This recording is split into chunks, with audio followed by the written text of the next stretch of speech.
kalau kaedahnya kita beribadah, silahkan beribadah. Yang penting tujuannya baik. Selama tidak ada larangan dalam Al-Quran, hancur agama ini.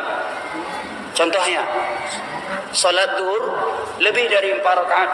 Silakan buka 30 juz Al-Quran, Sahih Bukhari, Sahih Muslim, dan seluruh kitab hadis. Enggak ada bunyi larangan jangan salat zuhur lebih 4 rakaat. Yang ada, Nabi enggak pernah salat zuhur lebih dari 4 rakaat. Kalau safar 2 rakaat. Apakah kalau kita mengikuti landasan, silakan buat walaupun belum ada dari masa Nabi, enggak ada contoh dari beliau, selama tujuannya baik dan enggak ada larangan, berarti boleh dong salat zuhur lebih dari 4 rakaat. Kan begitu? Yang tadi mau masuk kamar mandi, salat dulu dia 2 rakaat. Wal muradu bis sunnati ma alaihi imamu ahli sunnati wal jamaati. Yang dimaksud, yang diharapkan dengan ahlu sunnah ialah sesuatu yang mana sesuatu tersebut di atasnya itu ada ajaran imamu ahlu sunnati wal jamaah, yaitu Syekh Abdul Hasan al-Asy'ari dan Syekh Abu Mansur al-Maturidi.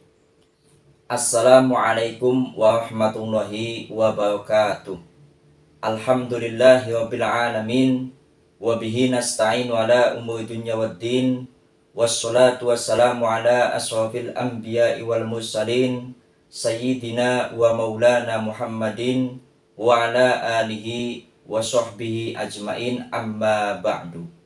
Teman-teman Aswaja, sahabat-sahabat Aswaja, teman-teman Salafi Wahabi, mudah-mudahan selalu dirahmati oleh Allah Subhanahu wa Ta'ala dan diberikan kelancaran segala urusannya oleh Allah Subhanahu wa Ta'ala, diberikan keturunan-keturunan yang soleh dan soleha, amin amin ya rabbal alamin. Dalam video tadi, video daripada salah satu Ustadz Wahabi, yang mana video tersebut teman-teman sudah beredar di YouTube. Tiada lain, beliau adalah Ustadz Farhan Abu Furaihan. Mudah-mudahan Allah menjaga beliau dan meluruskan tentang pemahaman agamanya. Amin amin ya rabbal alamin. Bapak Farhan Abu Furaihan ini mengatakan dalam video tadi, kalau kita mengikuti landasan orang yang mengatakan perbuatan yang tidak dilakukan oleh Nabi, asalkan itu niatnya baik, asalkan itu baik, boleh dong melakukan sholat zuhur lebih daripada 4 rakaat. Astagfirullahaladzim. Kok pemahamannya seperti ini? Dia ini, Bapak Farhan Abu Furaihan itu, niatnya itu mengkritik orang yang membagi bid'ah menjadi 2 bagian, yaitu bid'ah hasanah dan bid'ah sayyi'ah. Niatnya itu membantah ulama, yang mana ulama tersebut yaitu membagi bid'ah menjadi 2 bagian, yaitu bid'ah hasanah dan bid'ah sayyi'ah. Kita tahu yang membagi bid'ah itu menjadi 2 bagian adalah bukan ulama kaleng-kaleng, yaitu mujtahid mutlak mustaqil, yaitu Imamuna Asy-Syafi'i rahimahullahu ta'ala. Imam Syafi'i itu membagi bid'ah 2 macam, yaitu bid'ah hasanah dan bid'ah sayyi'ah. Karena apa?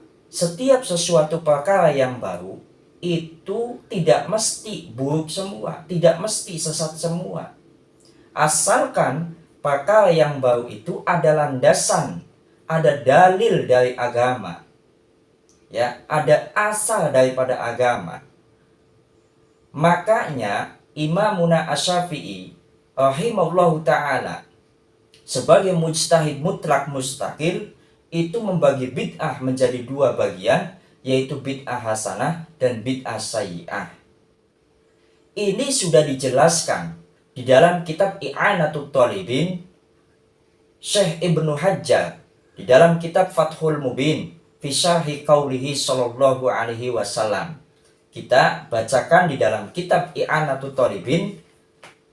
Di sini jilid pertama halaman 313. Wa qala Ibnu Hajar fi Fathil Mubin fi syarhi qaulihi sallallahu alaihi wasallam, man ahdasa fi amrina hada ma laisa fahuwa raddun. Ma nassuhu qala Syafi'i radhiyallahu anhu ma uhdisa wa khalafa kitaban aw sunnatan aw izma'an aw atharan fahuwa al bid'atu dhalah wa ma uhdisa minal khairi walam yukhallif syai'an min dzalika fahuwa al bid'atul mahmudah. I'anatut Thalibin jilid pertama halaman 313. Syekh Ibnu Hajar telah mengatakan fi Fathil Mubin, di dalam kitab Fathul Mubin, fi syarhi qaulihi sallallahu alaihi wasallam, dalam menyarahi perkataan atau sabda Nabi kita Muhammad sallallahu alaihi wasallam, man ahdasa fi amrina hada ma laisa minhu fahuwa raddun. Barang siapa yang membuat-buat perkara baru fi amrina hada, di dalam agama ini, ma laisa minhu, ya, digaris kurung, awas, ma laisa minhu, yang disalahfahami oleh Salafi Wahabi itu pas ma laisa minhu, yang tidak ada landasan dari agama, fahuwa raddun, maka itu tertolak. Asalkan ada dalil daripada agama, asalkan ada athar daripada agama, maka itu boleh, maka itu dinamakan sesuatu yang bagus, sesuatu bid'ah yang hasanah. Hal ini juga sudah dinaskan oleh Imamuna Asy-Syafi'i rahimahullahu ta'ala. Qala Asy-Syafi'i radhiyallahu anhu, ma uhdisa wa khalafa kitaban aw sunnatan aw ijma'an aw atharan fahuwa al bid'atu dhalah wa ma uhditha minal khairi walam yukhallif syai'an min dalika fahuwa al bid'atul mahmudah. Ketika tidak berlawanan dengan agama, ketika tidak berlawanan dengan ketika tidak berlawanan dengan dalil-dalil agama, baik itu dalil yang umum ataupun itu dalil yang khusus, maka itu dinamakan sesuatu yang baru, yang baik. Ya. Ini yang selalu disalahpahami oleh Salafi Wahabi untuk menghantam kelompok-kelompok ahlu sunnah. Ini kenyataan, ya.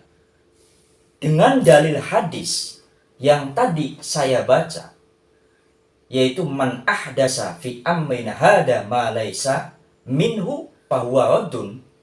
Nah, dengan modal hadis ini, para firqah ini untuk menghantam golongan ahlu sunnah, ya, padahal jelas Imamuna Asy-Syafi'i rahimahullahu ta'ala itu bukanlah ulama-ulama kaleng.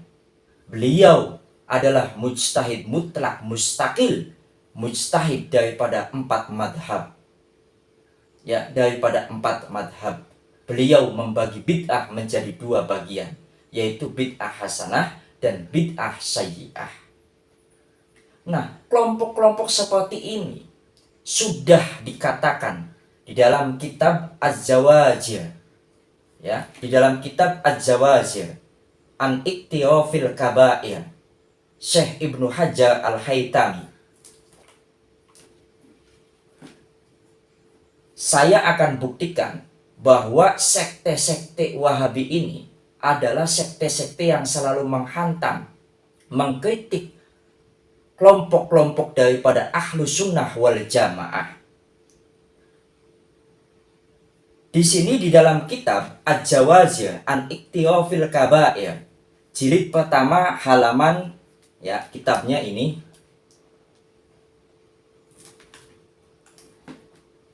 halaman 142.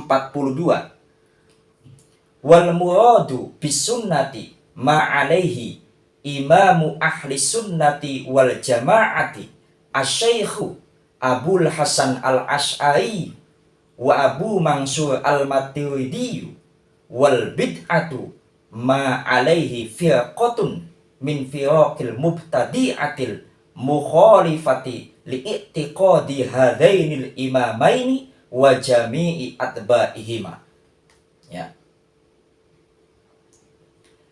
Yang dimaksud dengan ahli sunnah wal muradu bisunnati ma'alaihi imamu ahli sunnati wal jama'ati, yang dimaksud, yang diharapkan dengan ahlu sunnah ialah sesuatu yang mana sesuatu tersebut di atasnya itu ada ajaran imamu ahlu sunnati wal jama'ah, yaitu Syekh Abul Hasan al-Asy'ari dan Syekh Abu Mansur al-Maturidi. Wal bid'atu ma'alaihi firqatun,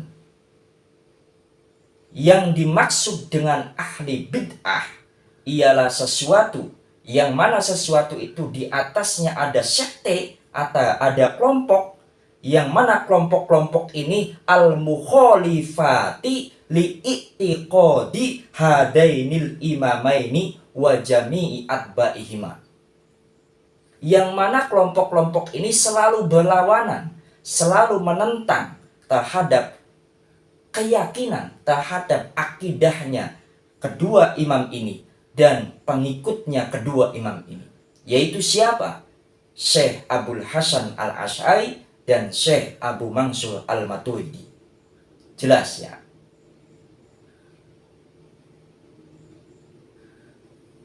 Terus cara mencelaknya supaya ahlu sunnah itu dianggap menjadi ahlu bid'ah, dia mengatakan seperti ini: washoha fi taqri'il mubtadi'ati ahadis minha man ahdasa fi amrina hada ma laisa minhu pahwadun. Dia itu dengan melontarkan hadis-hadis yang sahih karena untuk mencela kelompok-kelompok ahlu sunnah, padahal dia cara memahami hadis ini adalah keliru. Man ahdasa fi amrina hada ma laisa minhu pahwadun. Ya, ketika sesuatu tersebut itu tidak ada landasan, tidak ada dalil, baik itu dalil umum ataupun dalil khas, dalil khusus, maka jelas itu tertolak. Ketika sesuatu tersebut itu ada landasan, ada ijma, ada asar, ada dalil, ada landasan daripada agama, jelas itu namanya sesuatu perkara yang hasanah, sesuatu perkara yang bagus. Kenapa Ustadz Farhan Abu Furaihan itu memahami tentang bid'ah seperti itu? Astagfirullahaladzim. Ketika sesuatu yang baik katanya, boleh dong sholat duhur lebih daripada 4 rakaat. Ini kan dangkal. Bagaimana jamaahnya? Ustadz-ustadznya saja melogikakan, menganalogikan seperti ini, memahaminya itu seperti ini. Mudah-mudahan Allah menjaga beliau dan Allah memahamkan tentang ilmu-ilmu agama. Amin amin ya rabbal alamin. Mudah-mudahan teman-teman ini ada manfaatnya. Ketika kita dituduh sebagai ahlu bid'ah, jangan takut. Kita adalah ahlu sunnah wal jamaah, yang mana ahlu sunnah wal jamaah di atas ajaran daripada akidahnya Imam Abul Hasan al-Asy'ari dan Imam Abu Mansur al-Maturidi. Saya akhiri. Wassalamualaikum warahmatullahi wabarakatuh.